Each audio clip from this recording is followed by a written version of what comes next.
J. Robert Oppenheimer might be the most important physicist to have ever lived. He never won a Nobel Prize, but he changed the world more than most Nobel Prize winners. Under his leadership, the best physicists of the 20th century built the atomic bomb, forever changing the course of history.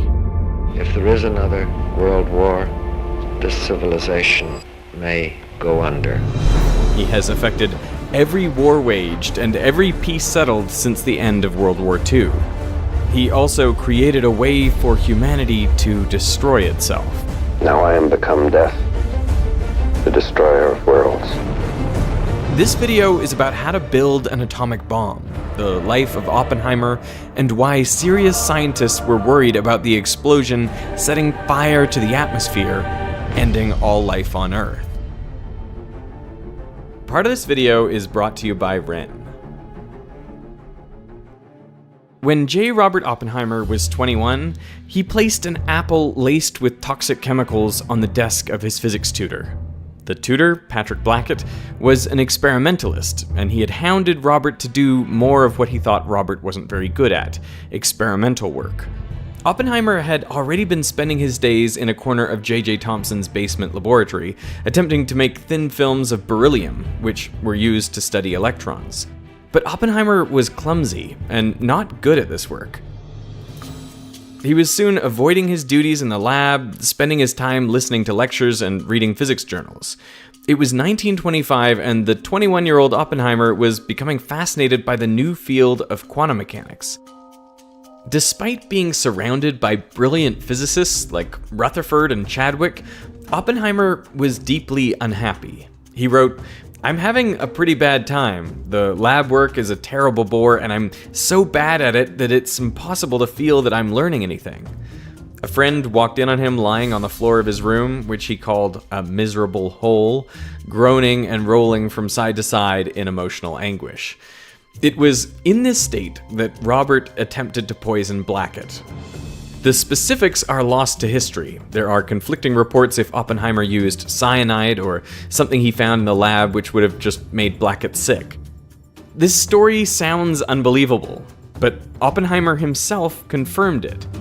Luckily, Blackett did not eat the apple, but the attempted poisoning became known to the Cambridge University authorities. Robert's parents were visiting their son from the US at the time, and Julius Oppenheimer successfully lobbied Cambridge not to press criminal charges. Due to his family's wealth, Robert wasn't even expelled from Cambridge, on the condition that he had periodic counseling sessions with a psychiatrist in London. In the summer of 1926, Robert traveled to the University of Göttingen. The chairman of the department was Max Born, who just 2 years earlier had coined the term quantum mechanics. Born was reportedly a thoughtful and gentle teacher, and had nurtured the work of Werner Heisenberg, Wolfgang Pauli, Enrico Fermi, and Eugene Wigner, basically the who's who of quantum mechanics. The class that Oppenheimer was in was also extraordinary, including luminaries like Paul Dirac and John von Neumann. Where the academic culture at Cambridge focused on experimental physics, Göttingen was all about theoretical physics, and under Max Born's mentorship, Oppenheimer thrived. His mental health improved, and he found a community of people who were as obsessed with physics as he was. On November 14th, 1926, Robert wrote to Frank, his younger brother, "You would like Göttingen. I find the work hard, thank God, and almost pleasant." Robert was thriving, and his talent was being recognized. Born later wrote, "He was a man of great talent, and he was conscious of his superiority in a way which was embarrassing and led to trouble."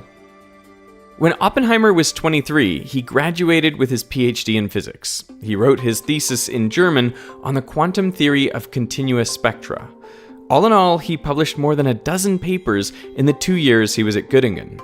Many of them expanded upon the work of Werner Heisenberg, who was just 3 years older than Oppenheimer. The two eventually met in 1927, the same year Heisenberg published his groundbreaking paper on the quantum uncertainty principle. By all accounts, the pair got along well. There was no way to know that just 15 years later, they would be deadly rivals, attempting to build the first nuclear bomb, Oppenheimer for the USA and Heisenberg for Nazi Germany. At the time, it was thought that getting significant amounts of energy out of radioactive atoms was impossible. Ever since the discovery of radioactivity by Henri Becquerel, Marie and Pierre Curie in the late 1890s, it was known that radioactivity was a passive process. Unstable atoms would just decay at random, unpredictable times. And surely there was no way to control that. In 1933, Ernest Rutherford, Oppenheimer's old boss from Cambridge, wrote that anyone who expects a source of power from the transformations of these atoms is talking moonshine. That same year, Albert Einstein said that there is not the slightest indication that nuclear energy will ever be obtainable. It would mean that the atom would have to be shattered at will. So, how would you break an atomic nucleus? Well, you could take a proton and accelerate it through a large electric field and then smash it into a nucleus. This is exactly what John Cockcroft and Ernest Walton did in 1932. They accelerated protons into lithium nuclei, breaking them apart. The pair would later win a Nobel Prize for this work. But a proton is positively charged, so it's repelled by all nuclei, which are also positively charged. So to give them a hope of overcoming this barrier, Cockcroft and Walton had to use 250,000 volts to accelerate the protons. Even then, only about 1 in a billion protons actually hit and split a lithium nucleus. So this would not be an effective way to get energy. But there is another way. In 1932, the neutron was discovered, this subatomic particle that's about 0.1% heavier than a proton, and it has no electric charge. So a neutron would not be repelled from a nucleus. And in 1933, Leo Szilard was thinking about how you could use neutrons to split nuclei. It suddenly occurred to me that if we could find an element which is split by neutrons, and which would emit 2 neutrons when it absorbed 1 neutron, such an element, if assembled in sufficiently large mass, could sustain a nuclear chain reaction. But the thing is, nobody knew if there was an element that had a kind of nucleus that would do that. On the 29th of January 1939, Luis Alvarez, a promising young physicist, was getting a haircut while reading the San Francisco Chronicle. And suddenly, he got out of the chair halfway through the haircut and ran to Oppenheimer's office. Alvarez read an article about how 2 German chemists, Otto Hahn and Fritz Strassmann, had successfully split an atom of uranium by bombarding it with neutrons. Oppenheimer was not impressed. "That's impossible," he reportedly told the young Alvarez, proceeding to mathematically prove on his blackboard why fission could never be achieved. But the next day, Alvarez had repeated the experiment and invited Oppenheimer to see it. Alvarez later recalled that in less than 15 minutes, he not only agreed that the reaction was authentic, but also speculated that in the process, extra neutrons would boil off that could be used to split more uranium atoms and thereby generate power or make bombs. When a single atom of uranium-235 splits apart, it loses a little bit of mass, which is released as energy, following Einstein's mass-energy equivalence. That is a tiny amount of energy, about 20 times less than the amount required to raise a grain of sand the thickness of a piece of paper. But atoms are also tiny. In a 1 kilogram lump of uranium, there are about a trillion atoms, so the energy quickly adds up. Soon, almost everyone was convinced. In August of 1939, Einstein, who just 6 years earlier believed that nuclear bombs were impossible, signed his name to a letter addressed to President Franklin Roosevelt. The letter, actually written by Szilard, warned Roosevelt of the possibility of nuclear weapons. It also pointed out that Germany had access to uranium from the mines in Czechoslovakia, which was recently taken over by the Nazis. Roosevelt began an informal uranium committee to discuss this topic, but then for 2 years, nothing happened. In 1941, Roosevelt upgraded the informal uranium committee to the S1 committee, which would report directly to the White House. The explicit goal was to develop an atomic bomb, and in May 1942, Oppenheimer was hired onto the committee to be the coordinator of rapid rupture. So why was he selected? Well, after completing his PhD, Oppenheimer became a physics professor, first at UC Berkeley and then at Caltech. The brilliance he had shown under Max Born's tutelage didn't fade. Indeed, it blossomed into a remarkable but strange physics career.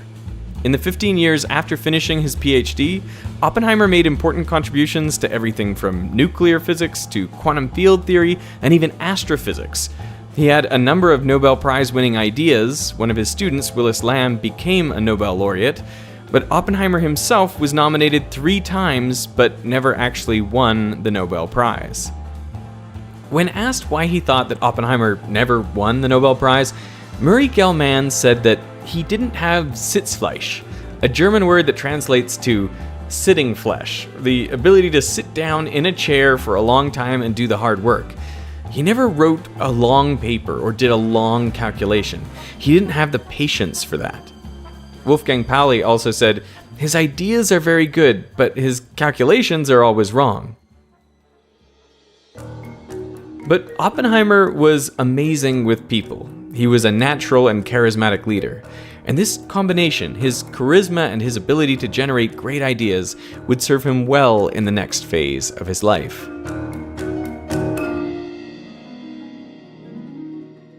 On the 18th of September 1942, General Leslie Groves was put in charge of the Manhattan Project.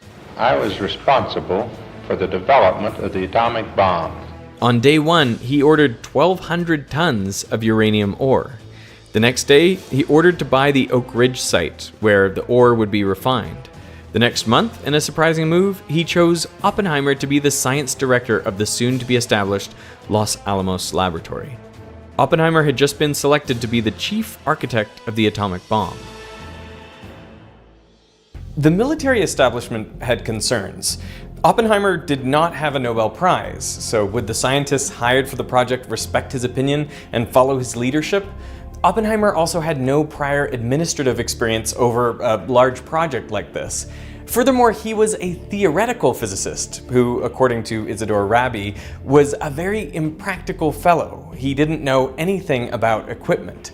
And then there was the problem of Oppenheimer's political stance. He had links to the Communist Party, including his wife Catherine, who was a member of that party. But Groves was impressed by Oppenheimer. He valued his overwhelming ambition. He also knew that Oppenheimer's ability to understand problems not just in physics, but chemistry, engineering, and metallurgy would be invaluable. Groves thought that Oppenheimer was a real genius, saying that, why, Oppenheimer knows about everything. He can talk to you about anything you bring up. Well, not exactly, he doesn't know anything about sports. The two men couldn't have been more different. Oppenheimer weighed half as much as Groves, despite both of them being nearly 6 feet tall.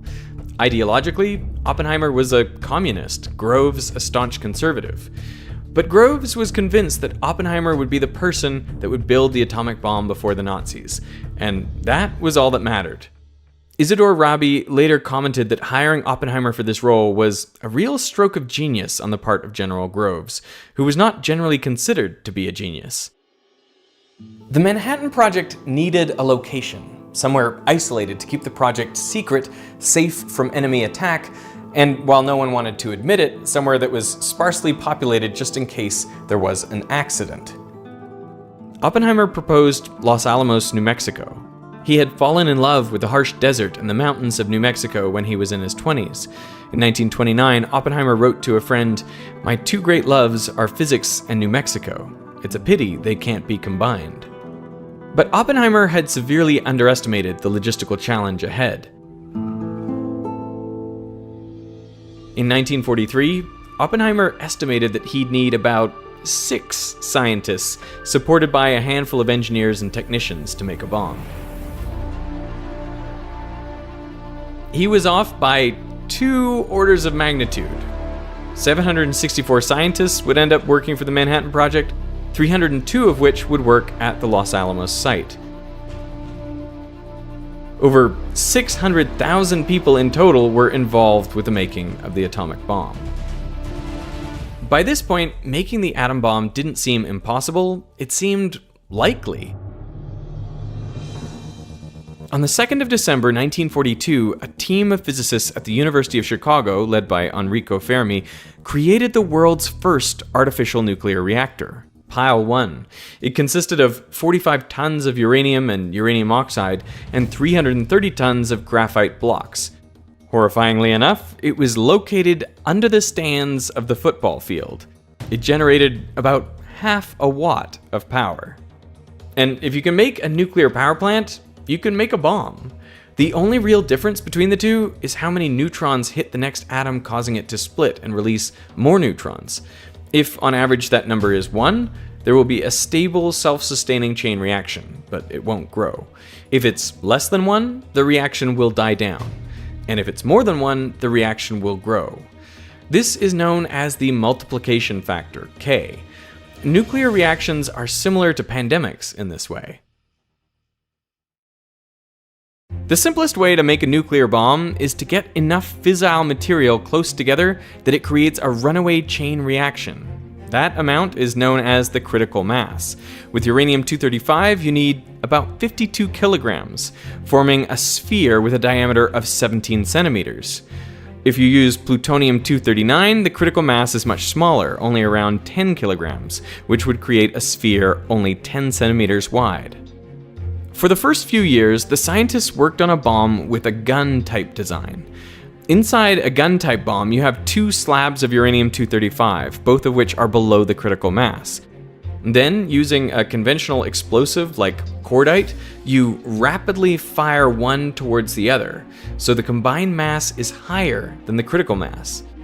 When the uranium bullet is about 25 centimeters away, the nuclear chain reaction begins, resulting in an atomic explosion.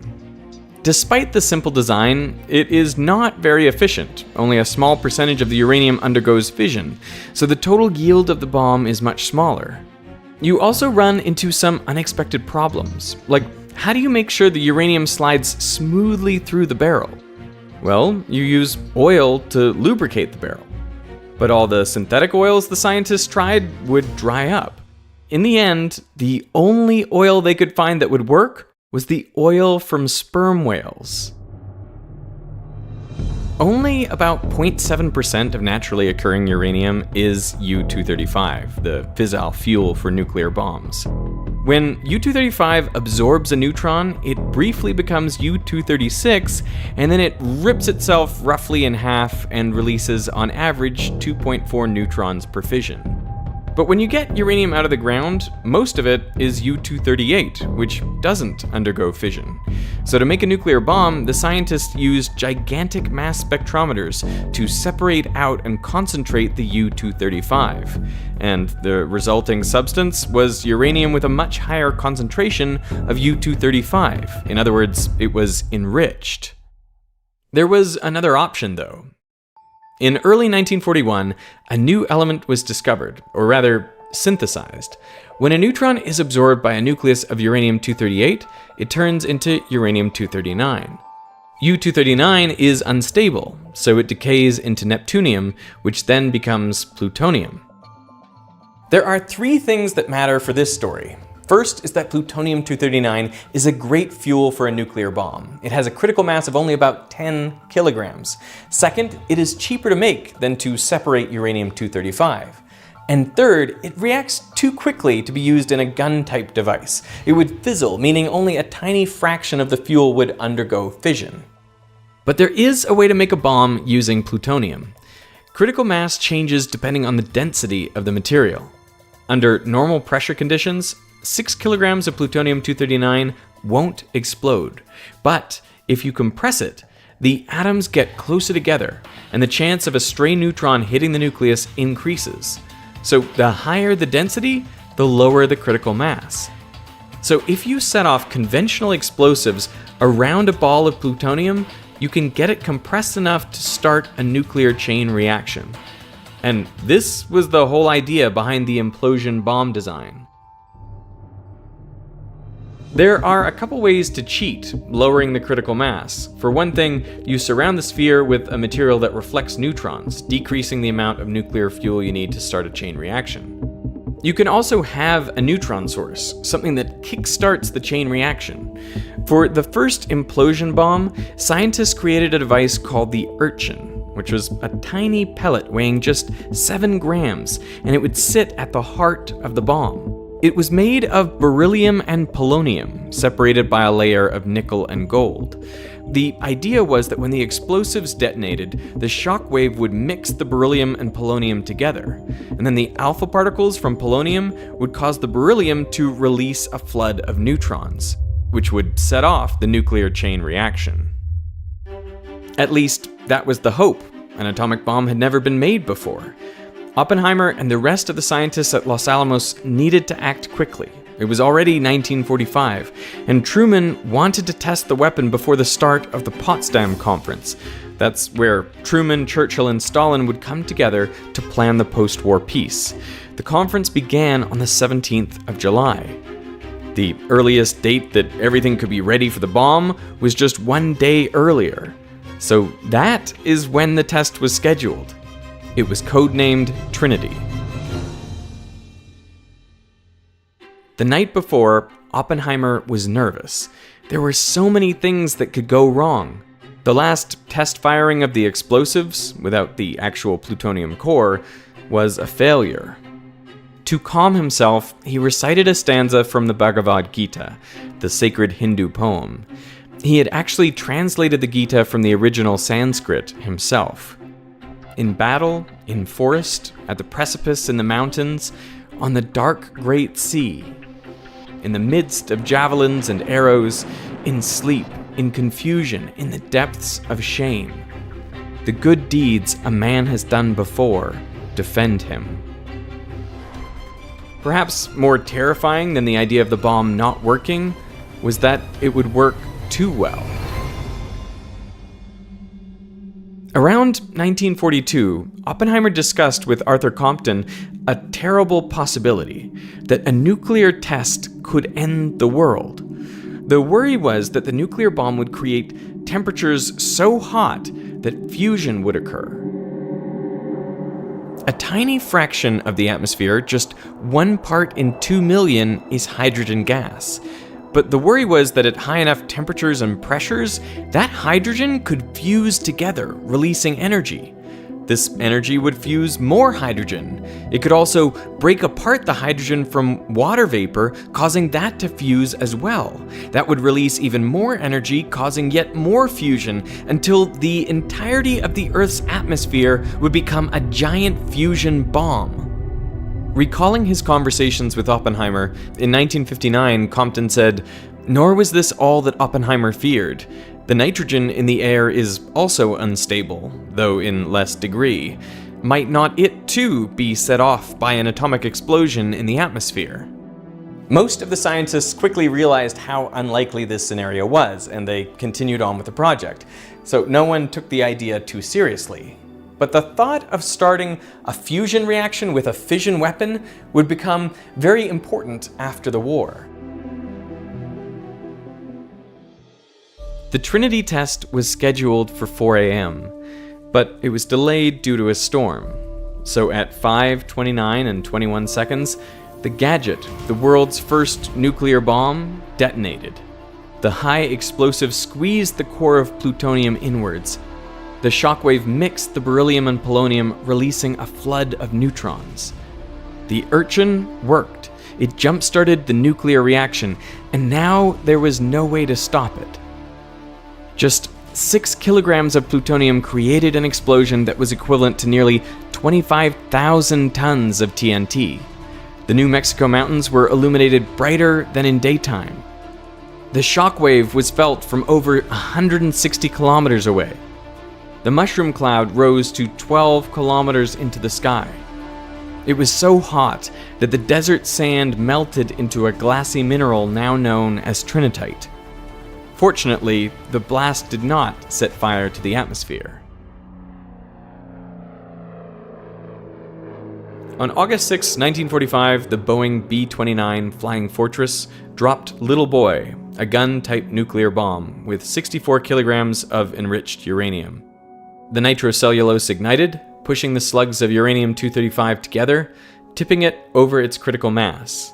The blast from the explosion, equivalent to 15,000 tons of TNT, killed nearly 70,000 people. Another 70,000 would die from burns and radiation poisoning in the following months. 3 days later, an implosion-type bomb, like the Gadget, was dropped on Nagasaki, killing an estimated 80,000 more people. More than 95% of the 225,000 people killed in the bombings of Hiroshima and Nagasaki were civilians. Most were women and children.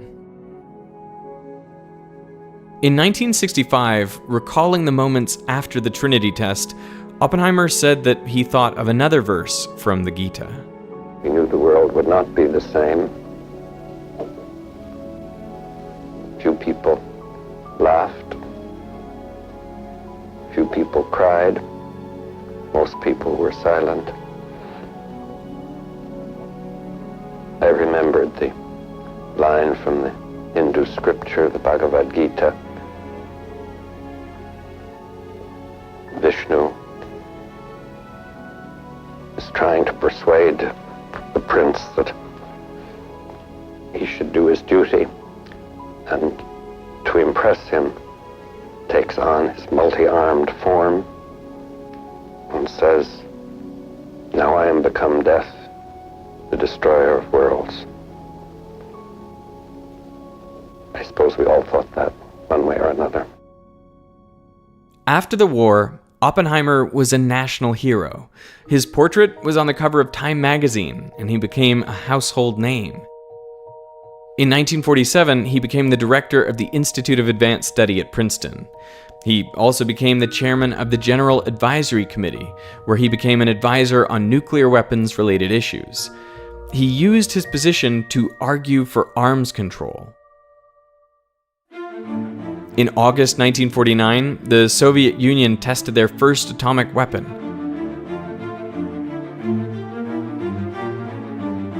And the US military quickly decided that the best course of action was to develop a more powerful bomb, the hydrogen bomb, known as the Super. Oppenheimer was against the development of the Super on ethical grounds, and the worry that it would start an arms race.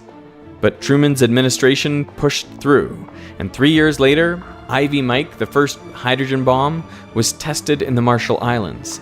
It had a yield of 10.4 megatons of TNT. That's 400 times more powerful than the Trinity test.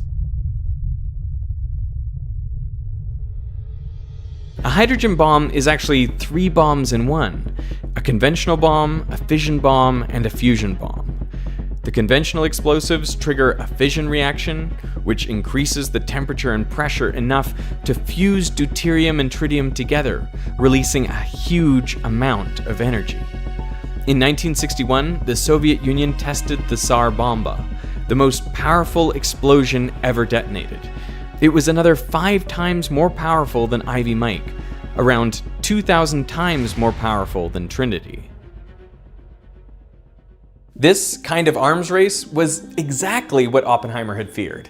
In part due to his opposition to the hydrogen bomb and due to his calls to avert a nuclear arms race, Oppenheimer was essentially put on trial to revoke his security clearance. He had been surveilled while he was working for the Manhattan Project, but that surveillance didn't stop after he left. Many of the wiretaps were illegal and warrantless. Oppenheimer was questioned about his ties to the Communist Party, including his affair with Jean Tatlock, a Communist Party member, while he was leading the Los Alamos lab. He was essentially accused of treason and espionage. In December 1953, Oppenheimer had his security clearance suspended. His face, now grim and in black and white, was once again on the cover of Time. His security hearings were international news. In 1964, German playwright Heinar Kippert wrote a play about Oppenheimer's life. Oppenheimer was sent a copy of this script, and he hated it so much that he threatened to sue. He especially despised the final scene where the character of Oppenheimer realizes the evil of his work. And I quote, "We have been doing the work of the devil." To Oppenheimer, it was always more complicated than that. I think that it probably was assumed it certainly was always assumed at Los Alamos that if the war were not over and not clearly to be brought to a conclusion by diplomatic means, this weapon would play a part. At the time, the alternative, the campaign of invasion, was certainly much more terrible for everyone concerned. I think that Hiroshima was far more costly in life and suffering and inhumane than it needed to have been an effective argument for ending the war. This is easy to say after the fact. In 1965, he was asked about the recent proposal of talks with the Soviet Union to halt the proliferation of nuclear weapons, and his response was, it should have been done the day after Trinity. Later that same year, he was diagnosed with throat cancer. He was a lifelong smoker, and he died on the 18th of February, 1967, aged 62.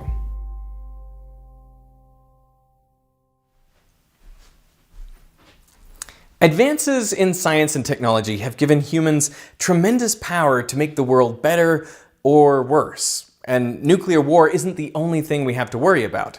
Human-caused climate change poses a serious threat to ecosystems and the most vulnerable people around the world. As I record this, we are in the midst of a heat wave, and my folks up in Canada are suffering in the smoke from wildfires. This is where this video's sponsor, Wren, comes in. Their mission is to take action on climate change. On their website, you can calculate your carbon footprint, which can help you identify ways to reduce your impact, and if you like, you can offset your carbon footprint with a simple monthly subscription. While individual action is important, Wren understands that this alone is not enough, which is why your subscription funds not only carbon removal and offsets, but also lobbying to enact climate policy and land conservation projects. I am particularly fond of their new refrigerant destruction project. We actually made a video about Thomas Midgley, who invented Freon, which is a refrigerant that is both destructive to the ozone layer and a very potent greenhouse gas. Well, this project permanently destroys harmful refrigerants like CFCs, HCFCs, and HFCs to stop them from getting into the atmosphere. And this will reduce global warming and prevent the further destruction of the ozone layer. It's a win-win.